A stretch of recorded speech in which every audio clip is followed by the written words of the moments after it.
Hello there, Internet. Version 2 here with Let's Read Danganronpa 0. One of these days, I'm going to say Let's Play at the beginning of it instead of Let's Read. But, reading is what we're doing. We're not really playing much.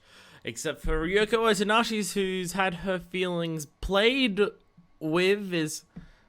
No? Okay.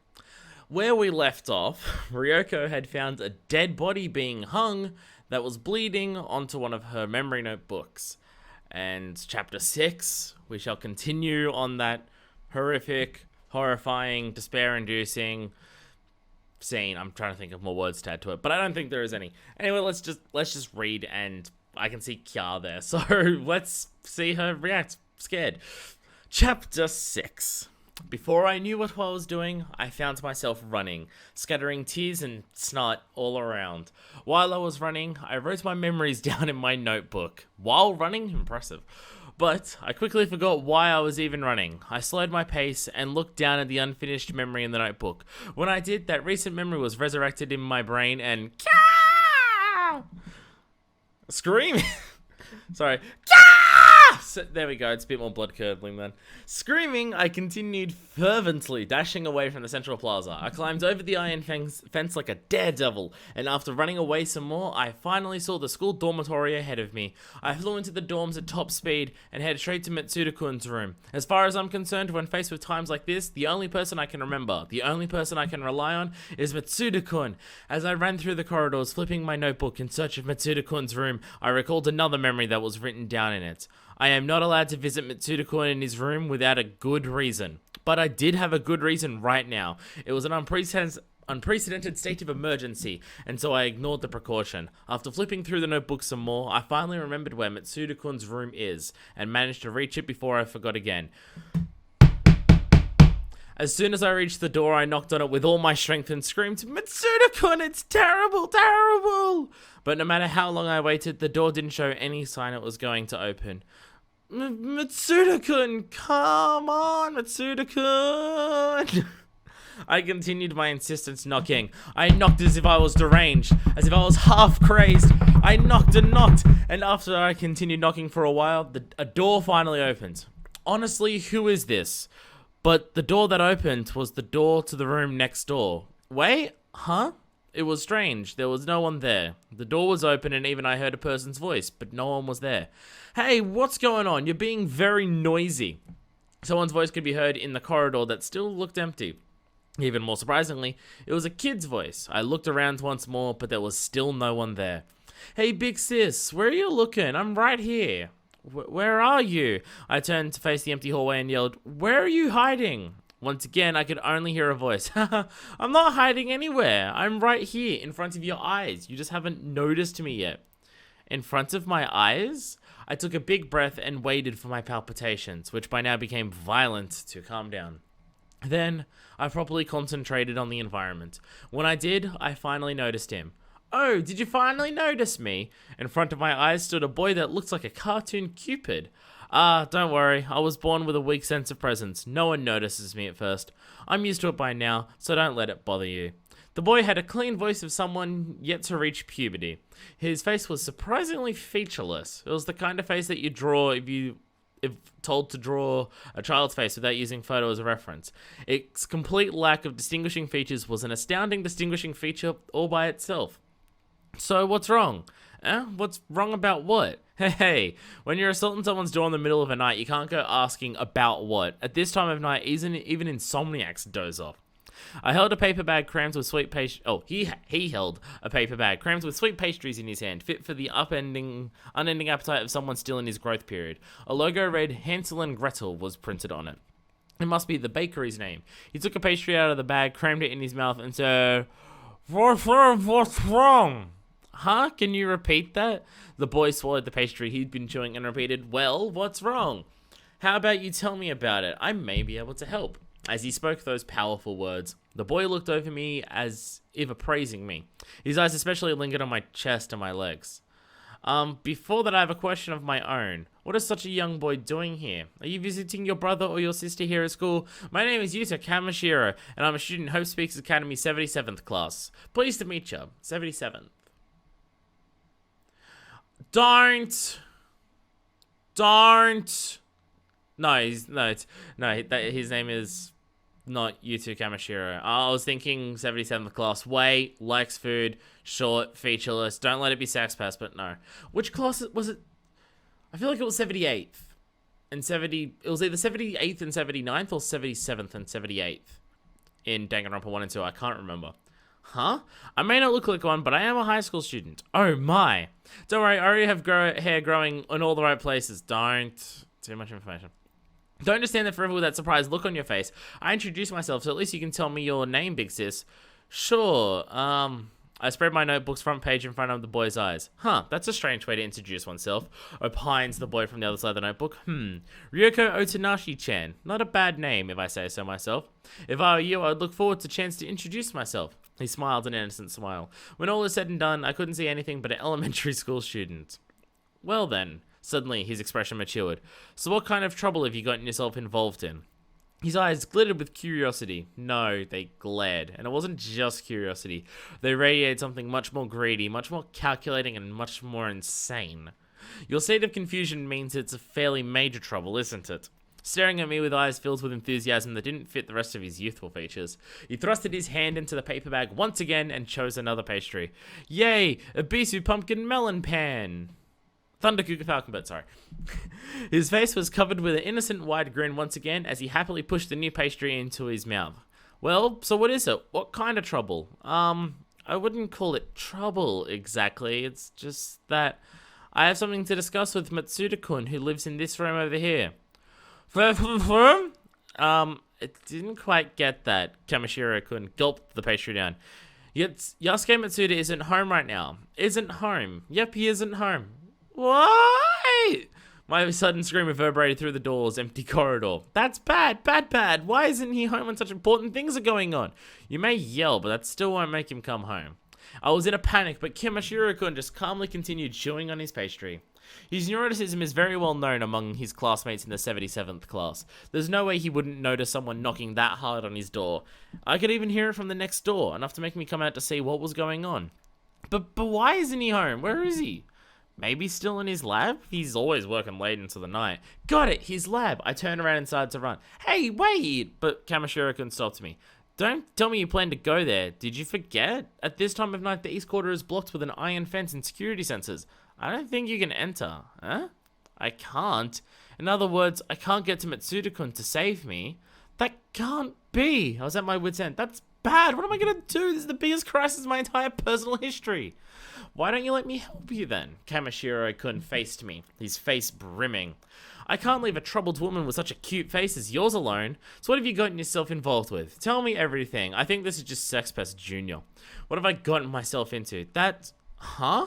I mean, that's... What was that? It seems that while I was at my wit's end, I forgot what I was at my wit's ends for. Wait just one moment. I hurried up and checked my notebook. You really don't have to hide anything. If you weren't in great trouble, you wouldn't be smashing that door like you did. You acted just like Kindaichi in the manga when he comes across a dead body. Don't know who that is. Come across a dead body. Just about the same time Kamishiro-kun said those words, I found the same phrase in my notebook. In a second, my spirit was crushed and suffocated, and I stopped breathing. Hey, what's wrong? Your face is as white as you're in an episode of Australian Parliament.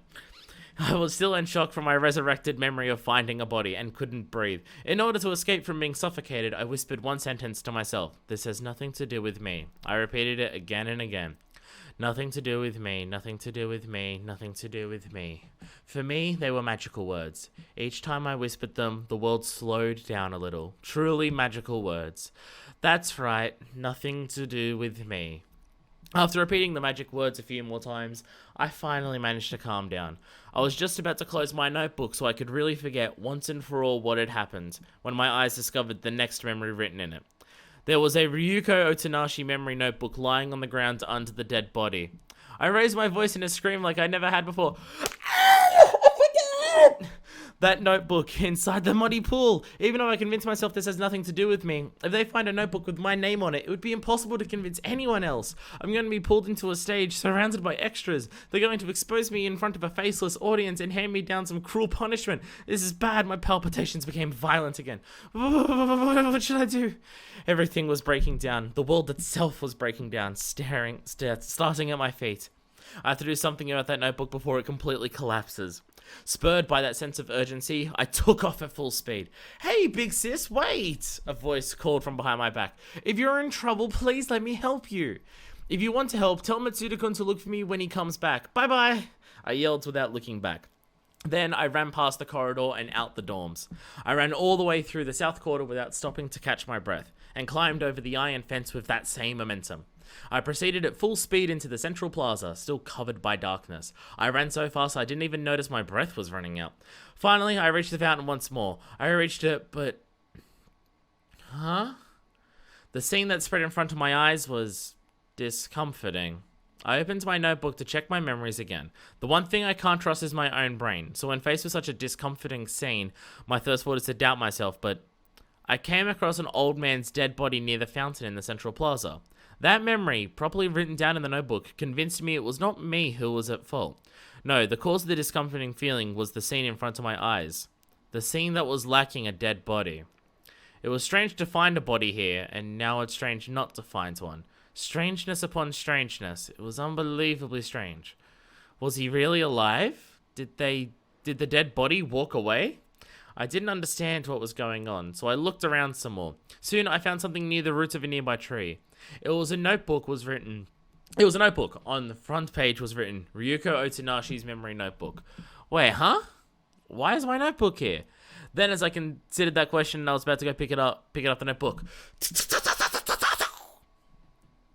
Gun? I don't know. I don't know what that sound's meant to be. I turned around, my body shivering. There was a girl standing behind me.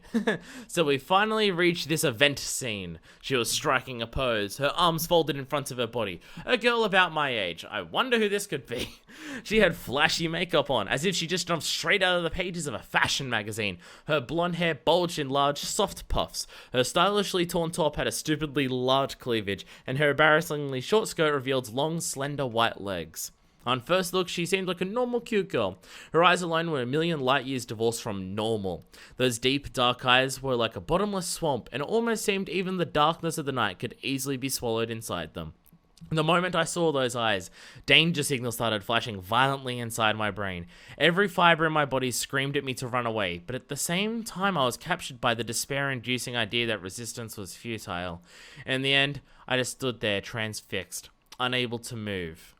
"Oh, why are you ignoring me? Or maybe your default mode is being one of those mute characters." She had a smile on her face, but it was the wicked smile of a warrior looking down on a foolish weakling before they crush them. So immediately my thought process is Junko or Mukuro. Immediately it's, which one is this? Because we haven't gotten any details that would specify it yet. No freckles, no hand tattoos. The freckles are really the only thing that I can think of, because I think Mukuro Junko had freckles on her face. I think that was the only visual distinct difference. "Ah, I got it." She suddenly raised her voice and thrust her index finger straight at my forehead. "I know what you're thinking. I know what you've been thinking ever since you saw me with my arms crossed. You've been thinking, I haven't crossed my arms in quite a while. It must be my voluptuous bosom that's keeping me from it. How rude. Women who boast their boobs like that are the worst. By the way, did you know that the current world obsession with boobs is nothing more than an illusion born out of no good games in anime and variety shows? It's so gross. Totally gross.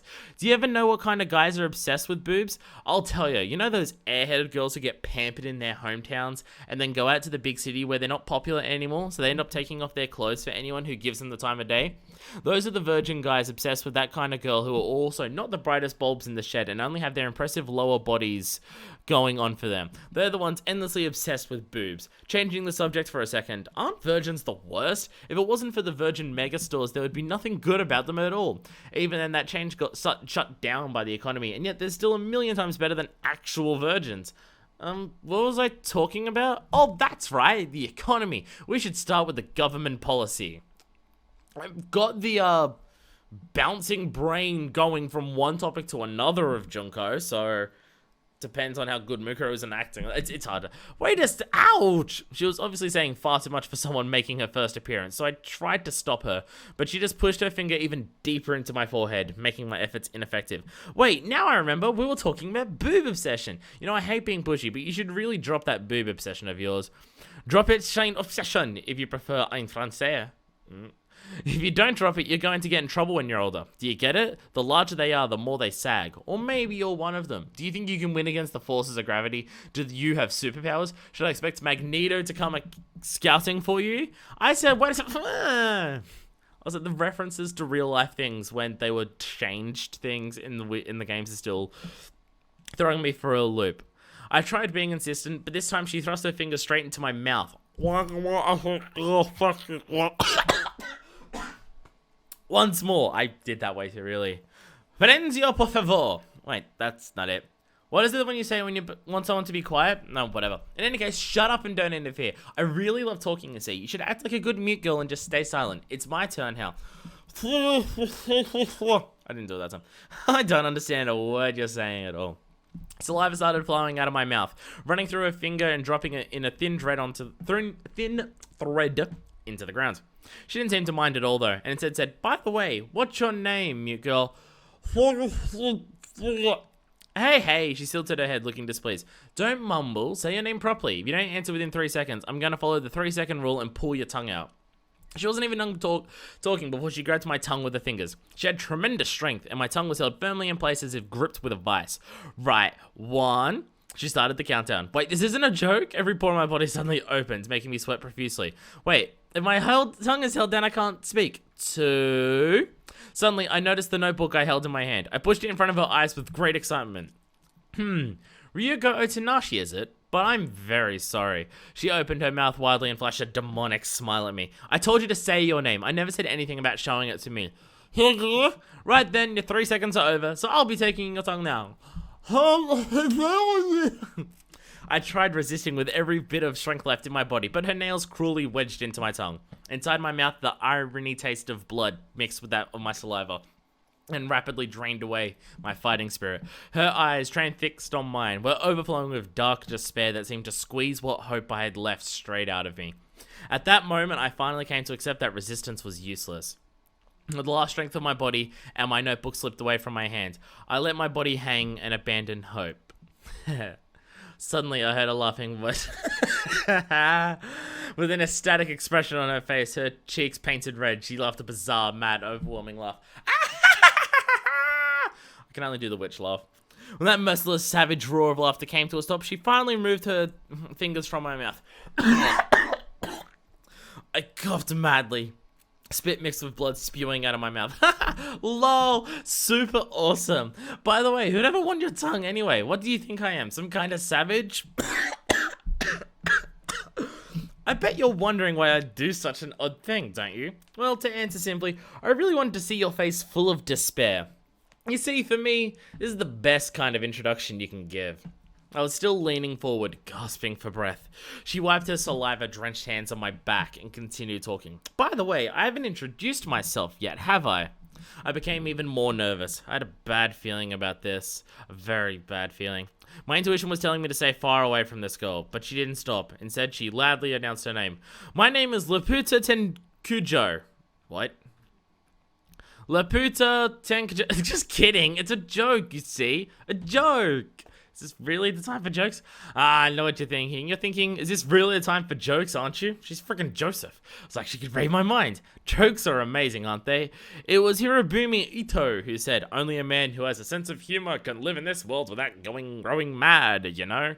No, that was a lie. Hirobumi-chan never said that. I couldn't think how to reply to that. Instead, I just waited for her to finally tell me her name. For real this time. My name is Junko Enoshima. Under the guise of super high school level fashion girl. I'm sometimes a charismatic amateur model for fashion magazines. At other times, I'm a charismatic... well, that's still a secret. I'm sorry. She stood in the light of the street lamp, stretching her figure like an actress under the spotlight. Junko Enoshima. My brain understood that I shouldn't get involved with her, but my body acted on its own. Before I knew it, I picked up my notebook and wrote her name in it. Oh, and what's that you're doing? Enoshima-san asked with a curious look on her face. I hesitated, not sure what I should say. Oh, come on, don't tell me you're gonna turn into a mute girl again and keep it a secret. She puffed her cheeks as if she was a little girl trying to show her dissatisfaction. But I couldn't help but admire how effortlessly her face moved from one expression to the next. Mute characters have grown out of fashion, you know. Besides, conversation is an excellent communication tool for us humans, so not using it is kind of a waste, don't you think? This isn't a conversation, you've just been spouting nonsense ever since. You should address me by my proper name. Haven't I just introduced myself? She chided me in a flat, threatening tone. Enoshima-san, everything you're saying is just nonsense. I don't need the san. I hate that kind of reserved politeness. But I just met you a few minutes ago, which makes us complete strangers. You're totally wrong. I mean, we're pen pals, aren't we? Pen pals? You read my letter, didn't you? Isn't that why you're here? A letter? What letter is she talking about? I quickly opened and checked my notebook and soon remembered. And then, as soon as I did, I raised my voice in surprise. So it was you who... Yup, I'm the beautiful kidnapper who took your memories hostage. Ha ha! Without showing any signs of embarrassment, but also not of putting on okay. She ended her sentence with a strange little laugh. But why? Hey, you can't just keep asking questions. Think for yourself. So I guess you really wanted to keep me and Matsuda-kun. That has nothing to do with it. Even though I did my best to think of a reason, she rejected it in one swift threatening motion. Well, whatever, I just don't feel like telling you yet. As she was speaking, Enoshima-san picked up the notebook that was still lying on the ground under a tree, ignored the liquid it was soaked in, and shoved it into her cleavage. I'm sorry, but I can't return that to you yet. This event scene can't proceed that far. Hey! Enoshima-san suddenly opened her eyes in surprise. What? She turned her head from side to side, calling out if she was mad. It's gone! Gone! What's gone? I asked timidly, confused by the sudden change. It's gone! Gone! Isn't that strange? Why is it gone? Why? She paced around the circumference of the trees, repeating her cries like a broken record. I asked, what's gone? I finally decided to use a stronger tone. She finally turned her face back toward me. But it was an unexpected, expressionless face.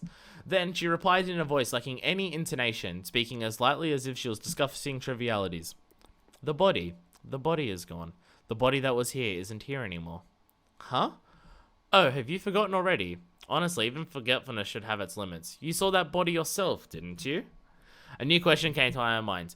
Wait, how did you know I'm forgetful? Have I told you? That doesn't matter. Anyway, there was definitely a body here before. Enoshima-san raised her voice, brushing my question aside. Please believe me, there was a body here minutes ago. I killed him, I'm sure of it. Huh? Before I knew it, my body stiffened.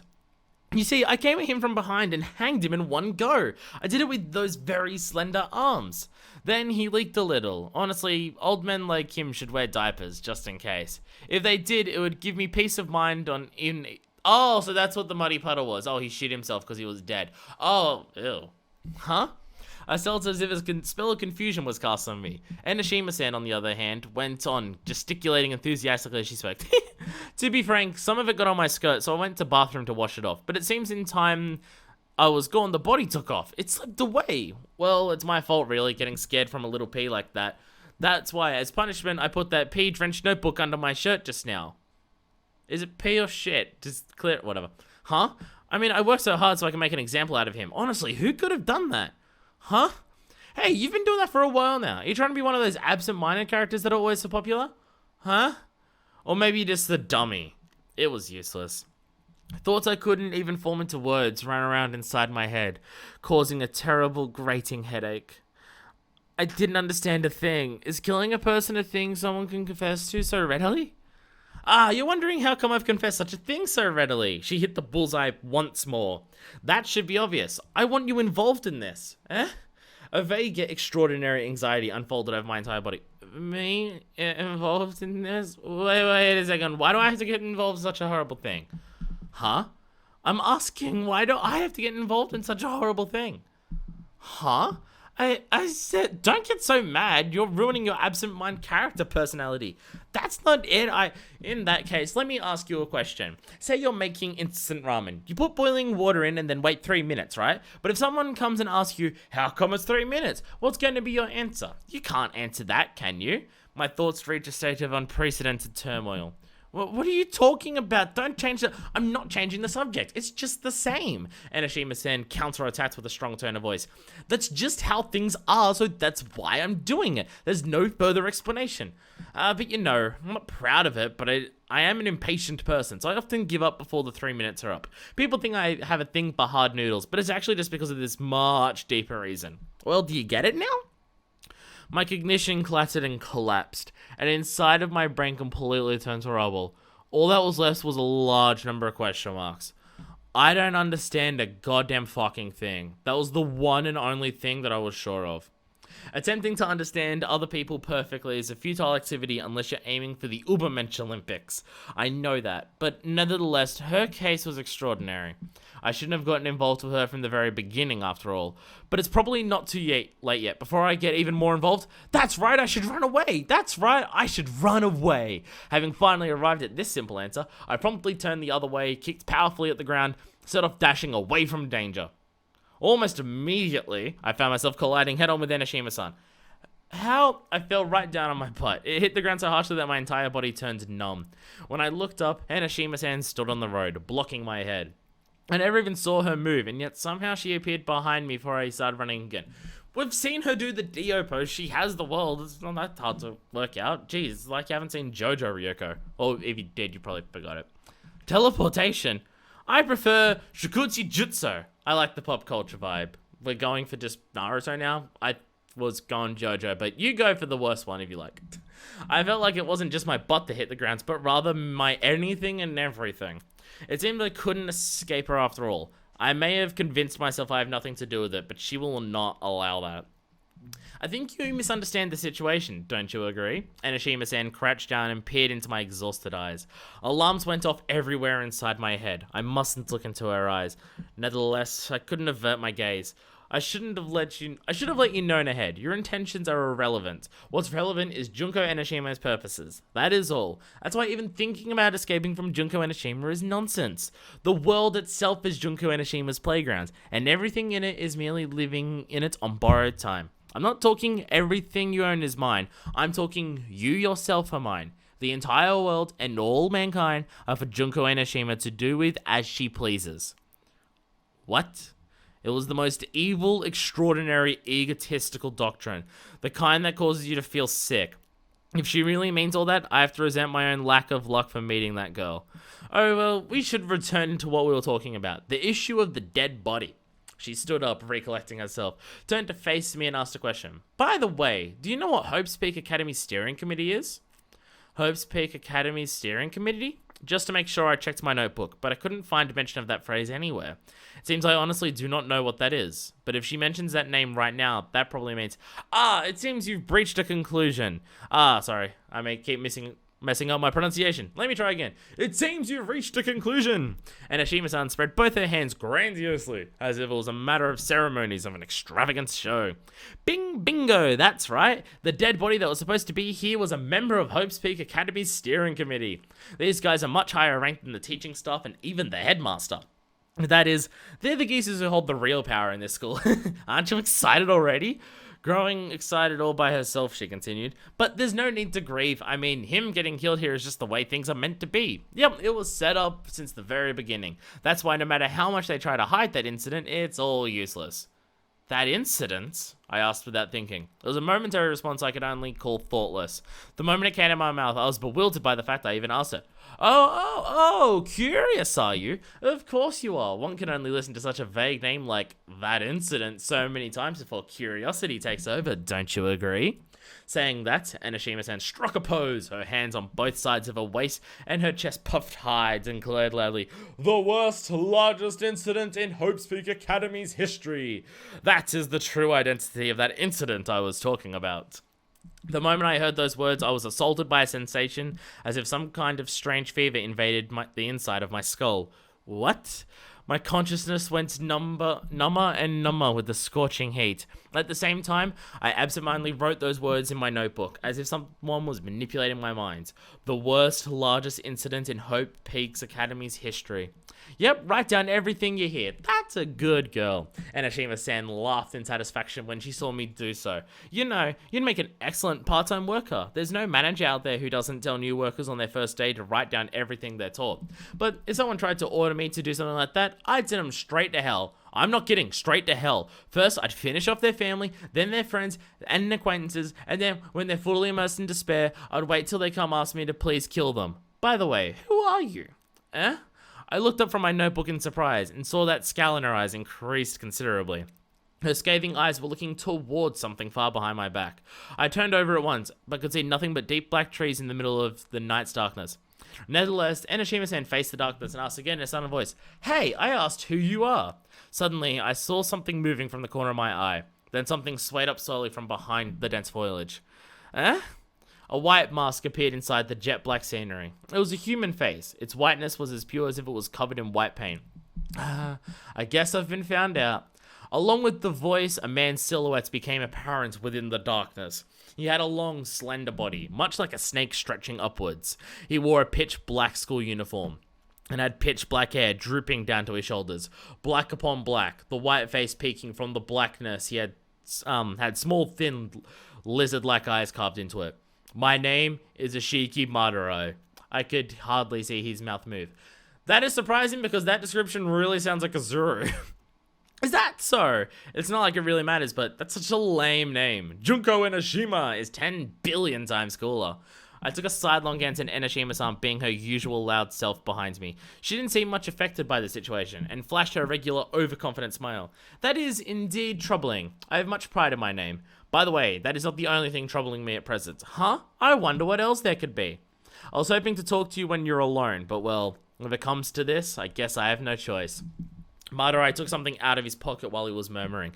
It looked like a photo. He moved his lizard-like eyes back and forth between us and the photo. I see. So you're Junko Enoshima. And what is your business with Junko Enoshima? She answered without even blinking. I have heard a certain rumor. What is it about? Was it about how Junko Enoshima is transcendently hopelessly beautiful? There's that, I guess, but... Wait, what? Scroll, mouse wheel. Fuck that. Scroll. No! Mouse wheel, what are you doing? There we go. Didn't want to scroll. Madarai paused for a second, and then continued in a completely different tone of voice. I also heard that Junko Enoshima was involved in that incident. And if that's what you want to talk about, I'm sorry, but that's impossible. Enoshima-san wasn't even slightly unnerved, nor did she lose her smile. That's not something a small fry like you has any right to talk about. Know your place. I thought you'd say that. Well, I guess I won't get what I want that easily. And what are you going to do about it? Are you going to force it out violently? Are you an old-fashioned kind of guy? That kind of trite development should stay inside V-Cinema films. Speaking of being old-fashioned, I am not the type who'd go easy on you just because you're a woman. I hope that's not what you're counting on. Madarai's coercive glare shot through us. Enoshima-san and Madarai glared at each other in a way that almost made the ground itself shake. But this has nothing to do with me, does it? This is an issue between that boy who calls himself Ashiki Madarai and that girl who calls herself Junko Enoshima. I'm not involved at all, so it's okay for my body to stop shaking with fear now, right? Well then, I hope you two are ready because... Wait a second! I raised my voice. Both Enoshima-san and Madarai turned their eyes towards me at the same time. It's strange that you said you two just now. After all, you only have business with... I can't have one of you running away. Anyone involved with Junko Enoshima is likely to have something to do with the incident themselves, said Madarai, licking his lips. Well, if you need someone to blame yourself for getting involved with Junko Enoshima. Furthermore, I've been hearing nothing but complaints. But don't you think this is a pain for me too? I came prepared for one, and now I have to deal with two. That's twice the labor. But you don't see me complaining. So why don't you just keep it to yourself? What? That was some messed up reasoning. No, it wasn't even close to being reasoning at all. It was just overwhelmingly egotistical. But I guess it's still not as egotistical as she was.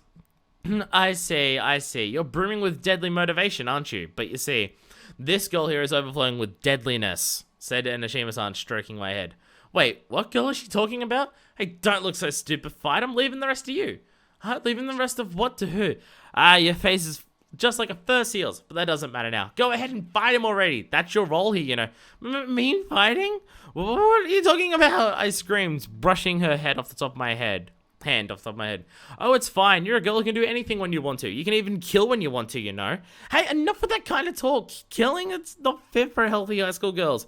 Madarai's face became distorted with a sarcastic smile. Oh, not a fan of mutual killing? And Enoshima-san scoffed. Huh, you're not prepared at all. I'm a little disappointed.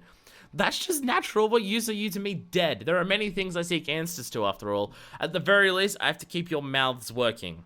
Madarai narrowed his lizard eyes even more and repeated, emphasizing his words, but just the mouths. Then his slender body swayed like a flame of a candle and started moving slowly towards us. I guess he really is eager. Of course I am. I've been waiting for this chance ever since the incident. Madarai pushed out a tightly gripped fist in front of his chest. It was a rugged-like turban snail and didn't match his snake-like body at all. Someone should be hit with that fist, their face would probably cave in, just like in comic books. What are we gonna do? Tears started streaming from my eyes. I guess we have no choice after all, Enoshima-san whispered in a low, stiff tone. Then she suddenly changed back to her regular, clear, cheerful voice. Go ahead! What? Don't worry, you're gonna be just fine. Enoshima-san gripped my shoulders like a bully would. I'm gonna help you, of course. We'll have you display the full extent of your talent in no time. Huh? Talent? My talent? Hey, when you're in trouble, look in your notebook, remember? Ah, yeah. I turned my eyes down to my notebook, following Enoshima-san's urges, and then... Sound effects that should belong in a cartoon reverberated through the area. I looked back up in a conditioned reflex and...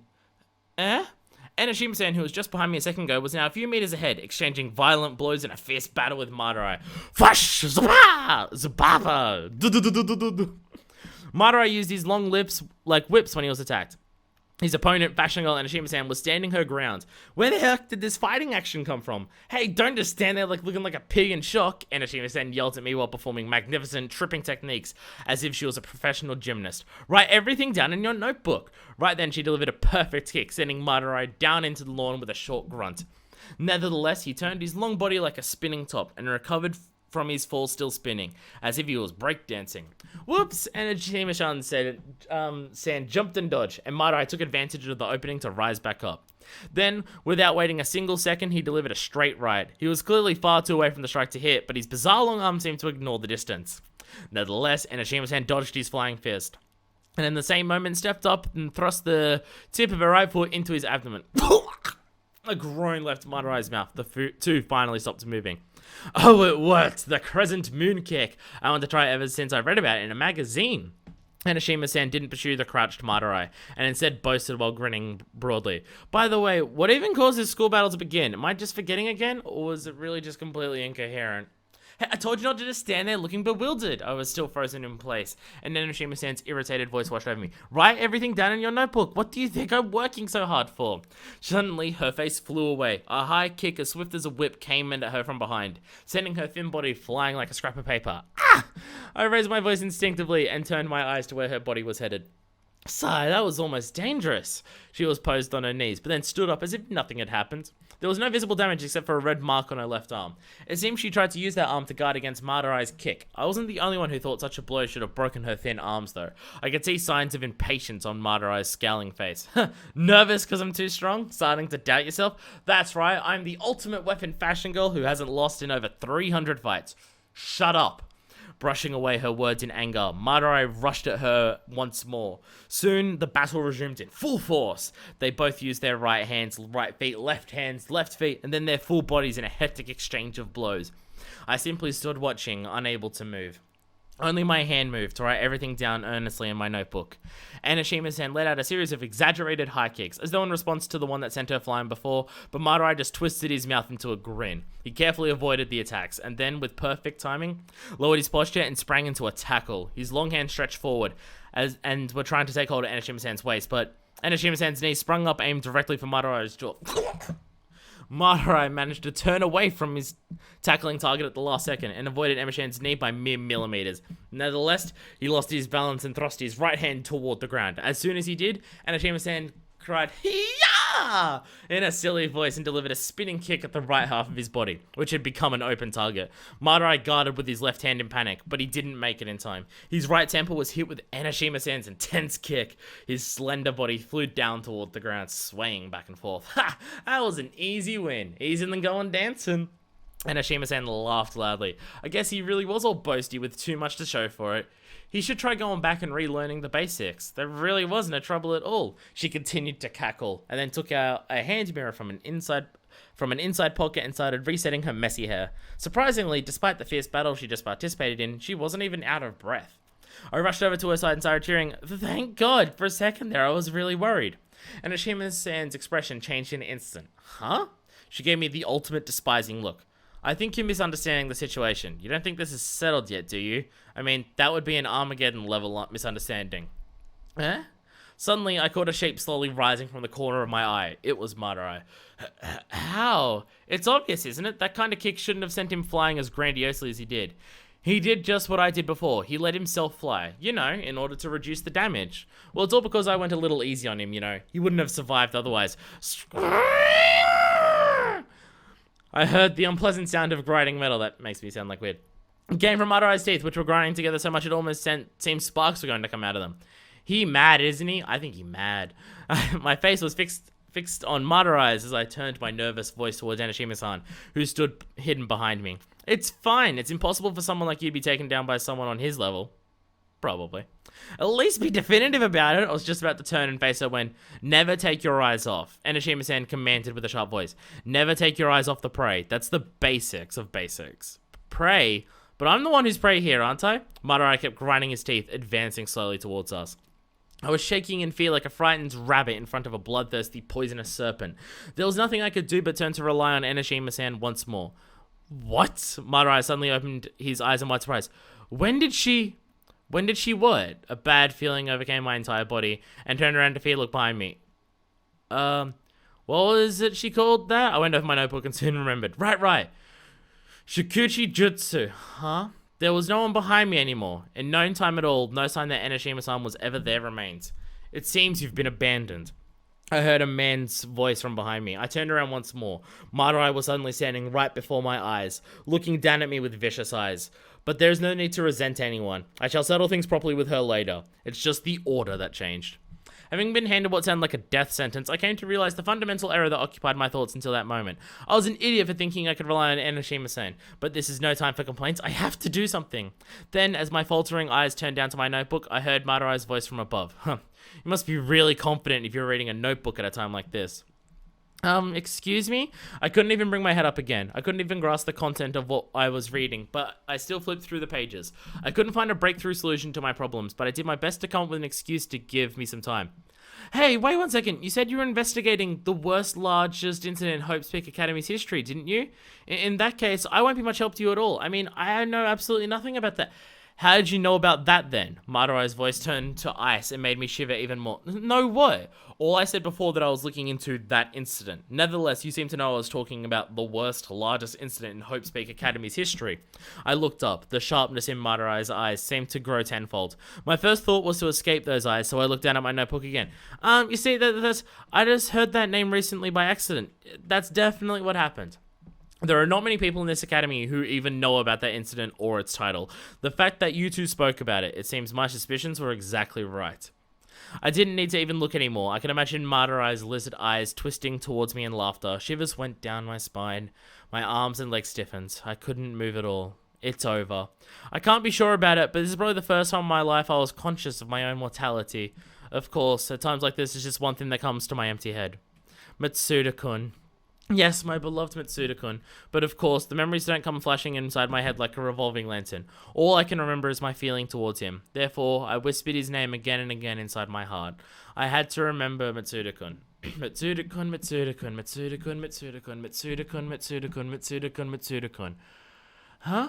Let's try that again. Mitsuda-kun, Mitsuda-kun, Mitsuda-kun, Mitsuda-kun, Mitsuda-kun, Mitsuda-kun, Mitsuda-kun, Mitsuda-kun. Huh? That's strange. Something isn't right. I can't remember? Suddenly, my entire body was abuzz. I was assaulted by an unprecedented sense of fear and loneliness when I realized I suddenly couldn't remember Mitsuda-kun.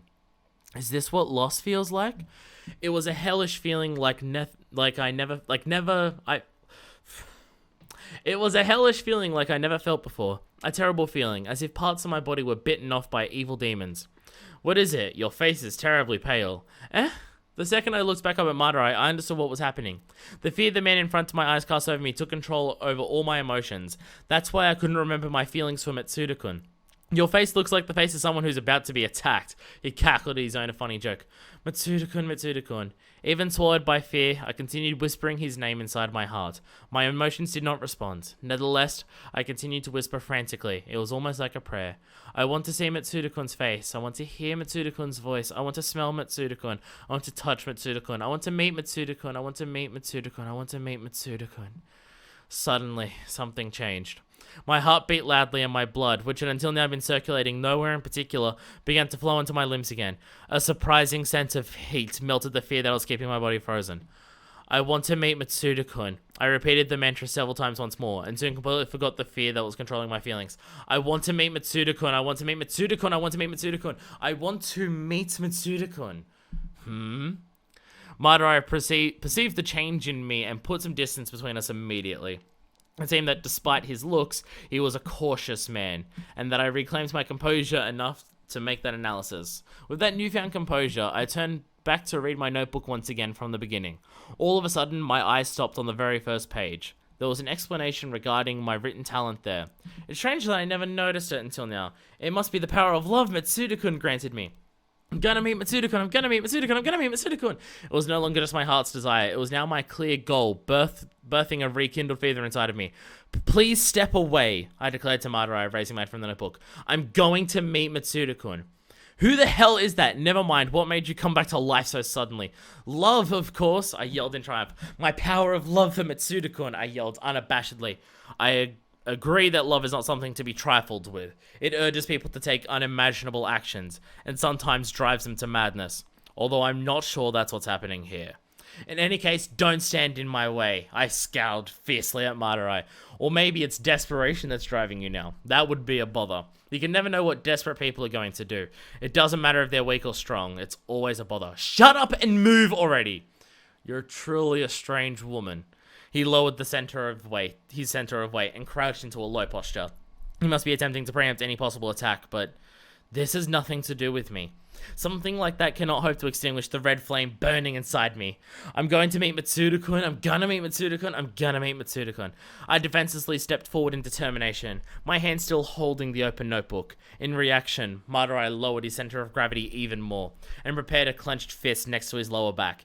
He was ready for war. Nevertheless, it didn't seem like he was going to make the first move. He was extremely alert. I was right, he really does have a cautious personality, but no, because of that, I stopped right there and yelled one more declaration. Checkmate, Ishiki Madarai.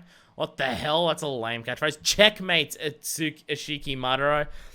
I couldn't think of any other catchphrase, so I repeated the same one again. Like a wild animal about to swoop down on its prey, I slowly lowered my own center of gravity. I concentrated my entire body's strength into my two legs, and as soon as I was accumulated, I released it all at once. I kicked the ground violently using every bit of sword energy and started running as if my entire body erupted from an explosion, away from Madarai, who was still on the alert. Hey! I heard Madarai's bewildered voice far behind me. It seemed he was not prepared for this development at all. Running, I opened my notebook and to its first page again, and checked the explanation about my talent once more. That's right, this is my talent. My one and only way to come out of this situation winning. I don't remember it though, so it didn't quite feel real.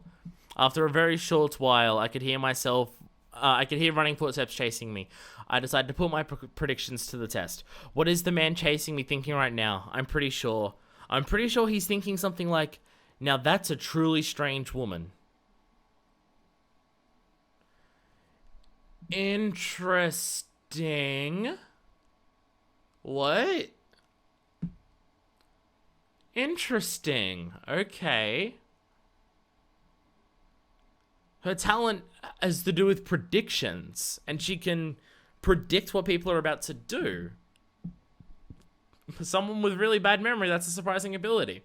Also, this Junko is Mukuro. Like, this Junko is Mukuro, this Junko is Mukuro. Junko seems to be someone who's, like, capable in a fight. That what we saw there, that's describing similar, although not to the same level, but she might be toning it down because she's meant to be Junko. That is similar to the way that it's described how Mukuro fights, with perfect precision and finesse, but through this. Because Madara seems to be someone who's extremely capable in a fight, and Junko seemed to handle it simply, without a concern at all. So I have a funny feeling that this Junko that we have here is Mukuro. At this point, I think that's already happened. In fact, I'm curious if Junko ever stepped foot into the school as herself at all, because there was that whole scene from Danganronpa 1 where there was photographs of their time actually at school, and Junko's face was obscured because it would look like Mukuro's face. Oh, no, because that was actually Junko, because Mukuro was in those photos. So no, Junko was at the school herself at some point. Yeah, because in those photos, Mukuro was there, and Junko had her face obscured, and that was, people told me that in those photos where you see Mukuro, she's always looking over at Makoto. So so Junko was there at some stage being herself, and Mukuro was there at some stage being herself. But I think at this point, I'm going to guess this Junko is Mukuro based on the combat abilities. She's doing an impersonation of Junko, so they're acting a lot like Junko, but it's hard to tell. I'm putting my bets on this is Mukuro based on the combat ability. Killed someone of the steering committee, so the steering committee is going to be super dead, which will help because the steering committee seem to be the ones who will stop the parade from being known. And if the parade's not known when they commit mass suicide, that's not going to affect the world anywhere near as much. So we're going from there. Yeah, things are developing, things are happening. So yeah, I don't really know what to say beyond that, because we're right in the middle of a scene, so we're going to work out what's going to happen after that. But this video is already 50 minutes long, so I'm not going to continue. I'm also realizing that me trying to determine how long chapters are is going to be really difficult, because according to my scroll wheel, the last chapter should have started ages ago. Well, not ages ago, but probably about 5 pages ago, and it didn't, so oh well. Point is, on the next episode, chapters 7 to 8, they seem to be combined into one for some reason. I don't know. On the next episode, we'll deal with that, I guess. So, until then, this is version 2, signing out.